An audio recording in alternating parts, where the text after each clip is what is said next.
Hello guys, in our last video we saw how we can create database entries in our Flask application by sending the data in the request body. We saw the request types. So we saw two basic request types. First is the get and second one is the post. Now in this video we will see how we can modify a particular row in the database using Flask. That means how we can do a put call, and then how we can delete that row by doing a delete request. Okay, so these are two request types we will cover in this video session. So let's get started. Now you can see I have already defined two of the controller functions in our last video. Now I will simply copy paste this controller function and I will update its function name. I will write it update user. Now what this function will do is it will simply update our row or entry that we created previously. Okay. Now what is important here to understand is that, like, this put call is very simple, but when we are working on applications, or when we will be working on our production grade application, this put call can be a little bit more complex. What I mean to say is it can be updating not only one record, it can be updating maybe subsequent records or the relating records. Let's suppose you have a foreign key. You have this table connected with a different table using a foreign key, and then you also want to modify some of the records there as well using the same request body that you will get. Okay. No, so I have updated the function name. Now I will update the route name because we already have add user. So just to make it a little bit descriptive, we will say update user. Okay. Okay, so now this is fine. I will just remove the updated at and created at. We will not be modifying this. So in our case, we will only modify the email, and if you want, you can also modify the password. But to just keep it simple, I will only modify the email part, and I will remove the status, or let us modify the status as well. Now, this update user, this is our route name. Now, in order to modify any row, you need identification of that row, like which particular row you are bound to update, and that information is mostly passed from the client. In our case, we will be passing it from our Postman. So for example, we had this route previously where we created we called this to create a user. Now if you want to update a row, you need to send that API identification, like identifier which row you want to update. And in our case, the identifier for us is our primary key, which is an ID. So each database row in the database has an ID. Now if I quickly go here in our database, you can see for our users we have a ID column, and this ID column, this ID is unique for each row. Okay, so we will be using this ID to update any of the rows here. I will move back to the function. Now in order to pass ID, there are multiple ways. You can pass ID as a request body, like here, if you want, like this. Or if you want to keep things simple and you are only passing IDs, you can pass it as a path parameter, which we call, or as a query parameter as well. Query parameter we will see in the subsequent videos. Here I will show you guys how to pass a request path parameter. So what I will do first is I will simply, this is already a post, I will duplicate this, and after duplicating, in Postman you can duplicate the request, so this will simply copy paste the data that you have in this request type. After duplicating, I will just update the name of it, update user, and here I will write the route name that we have, which is update user. Now after this, you can see the way we pass the path parameter is by giving a slash and then passing the parameter or the value that you want. Now another important thing is that the path parameter can follow any pattern. Okay, what I mean by pattern is, for example, here we have update user, then I have given this trailing slash, and then I can decide whether my path parameter comes after this trailing slash, or I want to add any more string after this, or I want to modify this path. Okay, for example, I can keep it like this user and then give one more trailing slash and then add path parameter. Or if I want, I can just simply add path parameter after this. Okay, so this is the first. Second is that this path parameter is basically, it can be of multiple types. Okay, so it can be a string, it can also be an integer. So mostly it revolves around these two types. Okay, in our case, we will define it as a integer because our IDs are also integer here. You can see. Okay, going back to our code, I will write, now the way we define it as an integer, in Flask we write the type name and then the name of the variable. I will write ID. Okay, now this ID is of type integer here. Now this same variable name you have to pass here as well as a parameter to this function. Okay, now what will happen is when you will pass the path parameter, it will simply fetch that value into this variable as a parameter value. Okay, I will just demonstrate it. So let's go copy this and let's print this out for testing. Okay, now let's go ahead and run our code. Our code is running. I will go here. I already have written my route name in the parameter. I will send this. Okay, so right now it's giving us error saying that the method is not allowed. Yes, that's because in our method section we have only kept it as a post. So this one will be put as a set. Put is used to update rows in the database. I will change it from post to put. Now save it. Let's try it again. Okay, it's working now. It has given us 200 status code, and if you see in the logs, it displays the value that we have passed. It's 2. If I go ahead and change this, it's 22, and if I pass it as a character, you can see it has started giving us error because WW, these are strings character, and our endpoint doesn't support this type. Okay, let's try it one more time. 55. Okay, now we need to update our row which we created. So in our case, let's go ahead and update the row. Okay, it has created the entries. That's because we were making the call. That's why.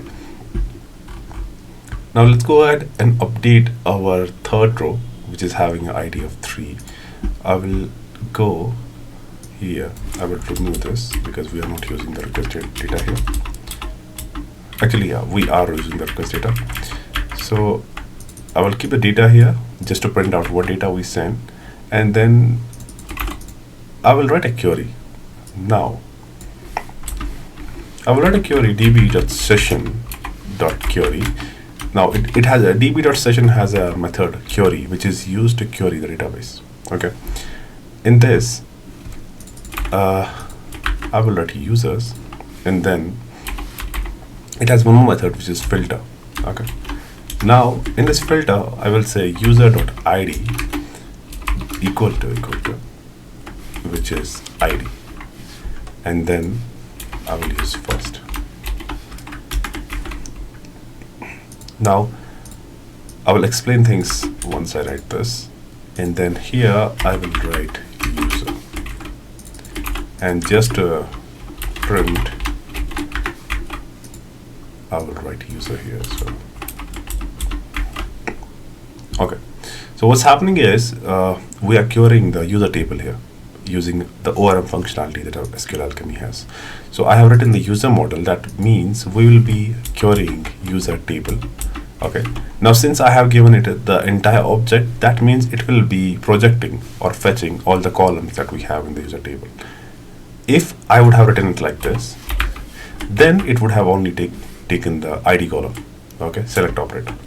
Now I want all the columns, and then there's a filter. Filter is using a where clause. When we use where clause, as you can see from here, it's showing us what filter does. So it adds the where clause. In the where clause, we are simply keeping the ID is equal to the given ID that we are passing. Okay. So a variable will be populated with the first row, first entry that matches this condition. Now we will simply save the changes, and I will go back to the Postman and just a minute. Yeah, so I will just hit this. Something is wrong. Let me run this again. Now we will hit this. Okay, So here you can see we got the data and it is printing none. That means we were not able to find any row with this ID. Now if we check, that is correct actually. We have rows with 1 to 3 till 6. So let me go back and let me pass the ID as 3. Okay. So now we have ID 3 and you can see the data here. We can see the row entry is there. Now, the way we can change rows in SQL Alchemy, there are a couple of ways, different ways of doing it. So we will see one of the easiest ways of doing it. So I will use this variable user that we have. Now this is an object. That means this is an object of type model that we have users. Okay, it returns the user model and it will populate all the attributes that this user model have with the entry that it fetched. That means this ID, email, password will all be populated with the data that is being fetched or executed in the database. So if I just do here user.email, it will be able to print the email of that user. You can see it printed the email. Okay, now this is good. I will go ahead and write user.email and I will say equal to, and I will assign it a new email that I will fetch from my data. Now we know that this data is in dictionary. So this dictionary has a get method, and in this get I will simply pass this email. Okay, and we had one more thing, status coming as well. So I will simply go to here and I will write status as the status. Okay, now this is good.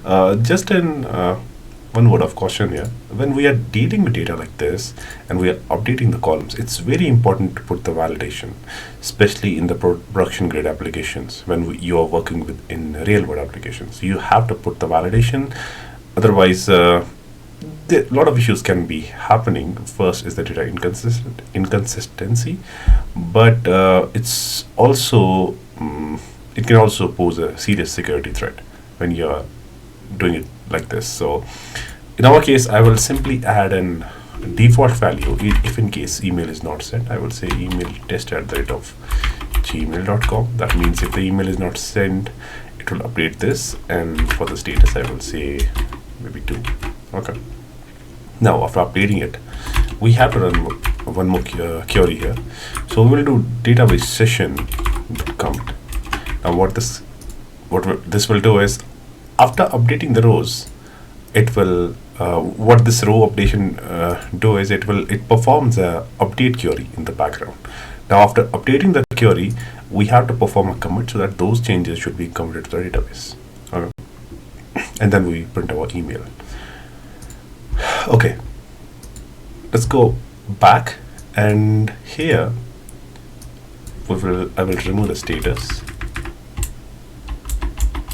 and I will remove the name as well. And for the email, I will keep John123 and send it. Okay, you can see I have sent it, and here we have printed our updated email, and we have also printed our data.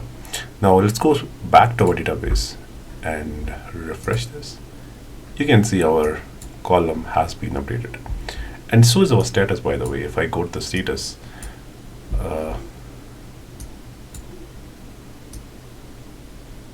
okay, what's our status? Status is 1. Status was 1, so we haven't changed it. So let's run it again. Because the status has been changed, let's refresh this. The status has been changed as well. So this was the put call, a very basic put call we wrote here, using which we have updated our database entry. Now we will see at the delete call, which is pretty straightforward. So we will again copy paste our controller function, and we will update our function name. Now instead of using update user, I will mention here delete user, which will delete the user. And I will again update the corresponding route name as well. So here I will say delete user, and the delete method type will be delete here. In the delete call, we don't send any data normally, so we will be remove this we are only passing the identification, the identifier or the primary key, which will be deleting the corresponding column in the database. And we are also not sending back any data, but yeah, we will pass a message and say like data has been deleted. Okay, so now the way we delete the object in the SQL Alchemy, again, there are multiple ways of doing it. There are ways of deleting objects in bulk if you are deleting multiple objects in a single row, in a single pass. So, but in our case, we also only have to delete one row. So we have our query written. If you see, we have already queried our user here.